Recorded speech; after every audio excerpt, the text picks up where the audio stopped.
Hi everyone, I'm with Dana here. She works in performance nutrition in Cookstown and she has a bachelor's in dietetics. Yeah. So today we're just going to be talking about a few nutrition topics that come up all the time, and you see loads of stuff about it on Instagram, loads of stuff about it all over social media. And so we're just going to try and debunk like any of the lies and the myths, exactly, the myths. So first one is, how do we lose weight? How does anyone lose weight? Well, think of it this way.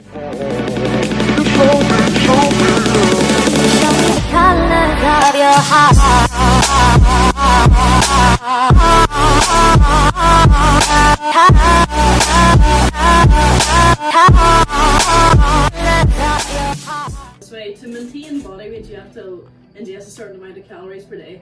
So that would be your maintenance level. Yeah. And to bring about weight loss, you need to reduce that. So you need to take in less than what you're consuming, or you need to burn more than what you're taking in. Right. So how we normally do that is we advise reducing your calorie intake. Yeah. So usually reducing what you're eating, whether that be a biscuit a day, a packet of crisps a day, whatever it is. But usually a deficit of about 500 calories per day will equate to about a pound of weight loss per week. Right. Okay, and you can do as well a combination of exercise and calorie deficits is usually what you would do in combination to achieve that. So the best way is to do both exercise and calorie deficit? Yeah, exactly, yeah. Right. Great. So it's a deficit of 3,500 calories per week. Yeah, say if someone's consuming 3,000 calories a day, just hypothetically, right? You know, if they're knocking off 500 calories a week, they're basically losing a whole day's worth of eating. Yeah. And like starving yourself for a whole day would be way worse than taking off 500 calories every single day. Plus you're more likely to binge than that as well. If you are cutting a whole day's eating out, what's the first thing you want to do when you see food is binge? Yeah. Which it just reduces everything that you've just done. It takes it all away, you know. Yeah, definitely. And then so a lot of controversies around protein. Yes. So roughly how much protein do you think your average person should be consuming on a daily basis? Well, if you think about the guidelines that are recommended by the British Nutrition Foundation, the National Health Service, and in general as a whole by the population, the reference nutrient intake for protein is 0.8 grams per kilo body weight for an individual over the age of 18. So usually you can do that, just all you have to do is times your body weight in kilograms by 0.8 and that'll give you what you need per day. However, again, there's also controversy around this here. For active individuals, usually the recommendation is between 1.4 and 2 grams per day per kilo body weight, and that's a safe intake. But it's usually for people who are active. And when you say active, does that mean your average person who goes to the gym? What would you say, is that more towards athletic performance? Goes to the gym, somebody who isn't training for a particular sport, so it wouldn't be for athletes as such. But again, the same sort of intakes can be for both, nearly, do you know what I mean? Yeah.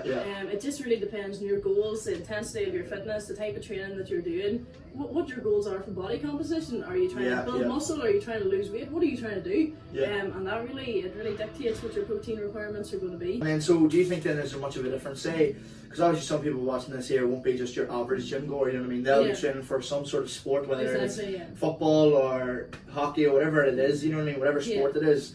Do you think that they should either increase it above 2 grams, or do you think 2 grams is still optimal for them when they're training? Optimally, if you're an endurance athlete, the guidelines recommend anything between 1.2 and 1.4 grams.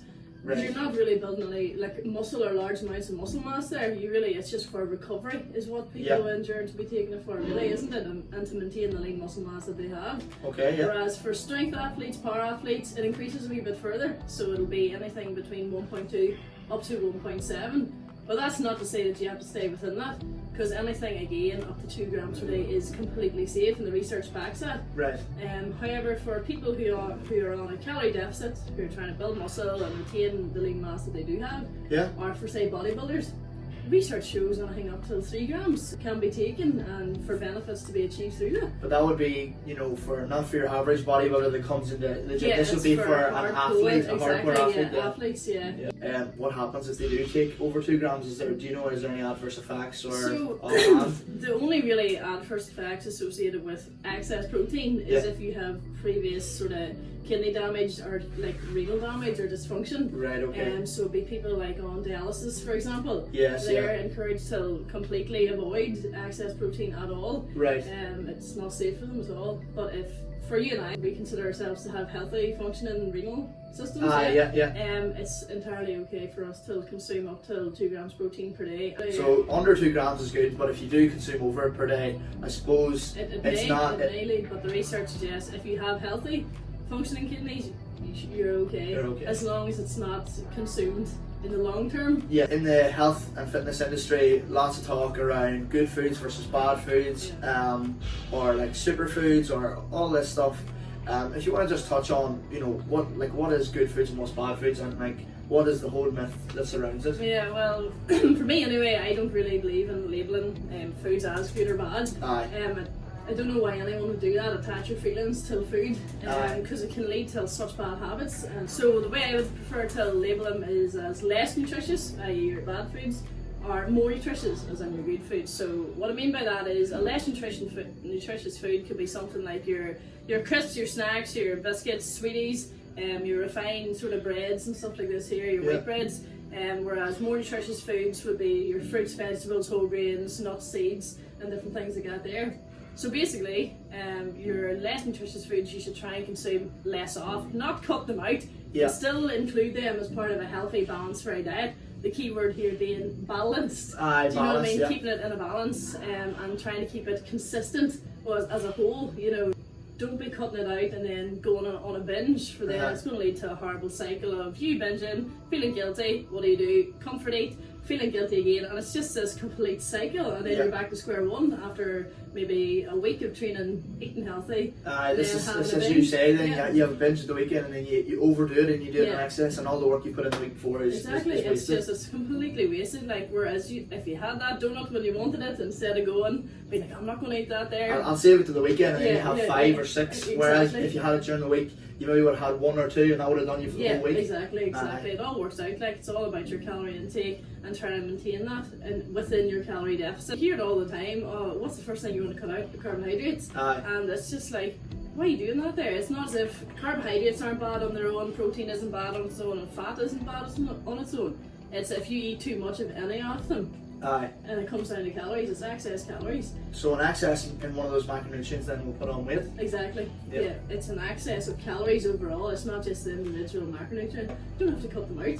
Do you know what I mean? You don't have to cut them out, it's just reducing them.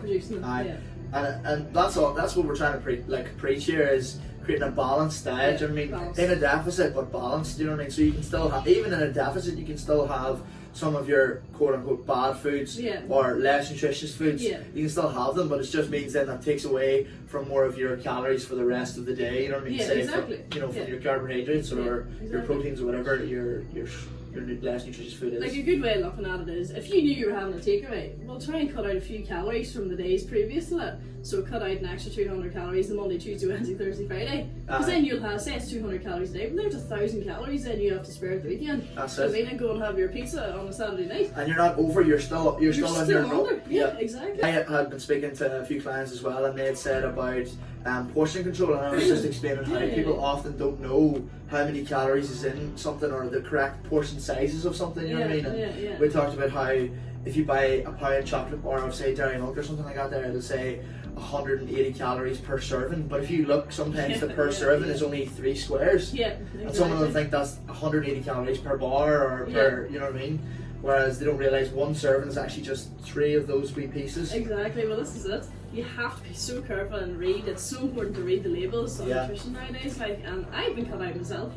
Even a serving, you get big cookies nowadays as well. It's like per serving. It's half a cookie. And you're like, there's flipping. It's only flipping 200 calories in a serving. Exactly, it says that there on it, But it's 400 calories in the whole cookie, so you just have to be careful. But just read the label. The best way to do it is go to per 100 grams and then go to the actual weight of the packet and just calculate it that way, and that you'll get it accurately. Or if you have MyFitnessPal or whatever, you can scan labels and it'll tell you exactly how many calories are in the product that you're eating. Even as well, I was trying to say about portion control, if you do it for a wee while, say maybe a couple of weeks, maybe 1, 2, 3 weeks, you'll learn what normal portion sizes actually are, because again, you can get sidetracked, with doing your Frosties in the morning and you end up putting more and more and more on. You're still in your head, you're like, it's one portion of cereal, and you end up really looking at it, it's like 2 or 3 portions. Oh, it's easy done with cereal, but the only way to really sort of break that and your sort of your bad habits as such by putting in excess is to actually weigh it yourself. Yeah. Just take out a pair of weighing scales and weigh it, but make sure if you put the bowl in that you take the weight of the bowl away and then add in your cereal and then get it till whatever calories you're looking for, the weight that you're looking for. Yeah, exactly. Yeah, it's just it sounds excessive, but at the same time, you know what I mean. There's a reason why there's an obesity epidemic. You know what I mean. It's so easy to eat unhealthy and so easy to eat in excess now. And people have to maybe try and track their calories just for a small amount of time until they get roughly a gist around of what normal portion sizes are. Yeah. So that's spot on. And then, do you think is there much importance with relation to water and your weight loss? So people who don't consume water or people who do consume lots of water, do you think there's any correlation between water and weight loss? Or it depends what your goals are. So if you have an MMA fighter coming in who's looking to shred off that last couple of pounds or whatever, you hear them, what's the first thing they're doing? I'm going to reduce my water intake, I'm going to get shredded. So what they do is they dehydrate their body, so it makes them look leaner. But as soon as they come off those scales, off the weighing scales, and they go back to normal eating again, they stick it straight back on. It's not sustainable at all, and it's not a recipe for, I'm going to get rid of that body fat by taking in less water. No. Because that's it, you're just losing water weight. Yeah, that's all it is. But again, I find that water can be beneficial if you're trying to lose weight, in terms of if you take a glass before you're eating or with your eating, it just means that you can really fill up on water as well and then consume less calories overall, which brings about the whole thing of it comes down to a calorie deficit. Yeah, exactly. So that's what's coming down to. If you eat less, you're going to lose weight. You know what I mean? As long as you're in a calorie deficit, you will lose weight. Yeah. Do you know what I mean? So water's great for keeping you hydrated, staying healthy. It's at 80% of your body's made from water. Yeah, as Dana's saying there, like if you consume a glass of water before, it's actually loads of studies have shown that consuming a glass of water before your meals actually reduces the amount of calories you'll consume. Yeah, because if you just drank water, bring a wee jug with you. I have a bottle there of 2 litres there today, and just drink it, and whatever you have to do to get it in, whether it's add diluted juice in, sugar-free diluted juice, or even I take aminos, like flavoured aminos, and just stick them in, and then you'll get used to drinking more water. Like being healthy, you know what I mean, is a lifestyle change, you know what I mean? It's not just about, and I don't want to make to hype that up and say, you know what I mean, it's this big thing that you have to do. Like literally adding water into your diet is a lifestyle change. That is a lifestyle change. It's hard to do. It's hard to do, but it is, you know what I mean, that's a small thing, a small step towards being healthier, you know what I mean, is add water in. And I think water actually helps with energy levels and loads of different things. Water is so important, and so that could be even a small step towards you getting towards your goals. So there's one important thing. Definitely drink plenty of water. And then last one, then we'll just touch on nutrition related to training. So how important do you think it is to eat before you train? Because I actually do have a lot of clients that come in and they'll be working all day and then they'll come straight into the gym and they'll not have ate at all, they'll not have ate nothing, and then they'll go home and eat a big feed later. Do you know what I mean? So it's to do with really meal timing and meal timing before the gym, if you know what I mean. So yeah, exactly. Well, I'll just ask you this: with the clients that come into you that have fasted all day or haven't ate, how's their performance?